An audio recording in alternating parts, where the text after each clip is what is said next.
Skin disease, eczema, psoriasis, scabies. Eczema চুলকানো, psoriasis এটাও এক ধরনের চুলকানো, স্ক্যাবিস এটাও এক ধরনের চুলকানো। এই ধরনের ডিজিজগুলি, এই ধরনের অসুখ আমাদের কেন হয়?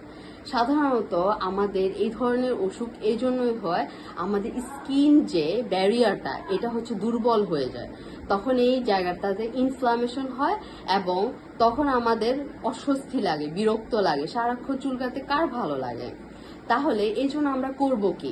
আমরা নিয়মিত ভালো ভালো শাকসবজি খাবো এবং সাথে সাথে আমরা সানলাইট এক্সপোজার হব, সূর্যের আলোতে তাপ গ্রহণ করব। তাহলে সূর্যের আলোতে তাপ গ্রহণ করলে আমাদের ভিটামিন ডি তৈরি হবে এবং ভিটামিন ডি আমাদের স্কিন ব্যারিয়ারটাকে স্ট্রং করবে এবং আস্তে আস্তে তোমাদের একজিমাটা, সোরিয়াসিস, স্ক্যাবিস, দাউদ, খাজলানি, চুলকানি যা বলে এটাকে ভালো করবে। এবং সাথে সাথে আমাদের জামা কাপড়গুলো আমরা অবশ্যই ভালো করে রোদে শুকাবো।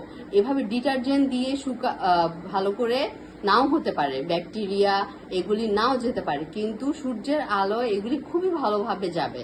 তাহলে আমরা অবশ্যই সূর্যের আলো গ্রহণ করব, সাথে সাথে ভালো খাবার যেগুলি হলো ভিটামিন রিচ ওই ধরনের খাবারগুলি আমরা খাবো।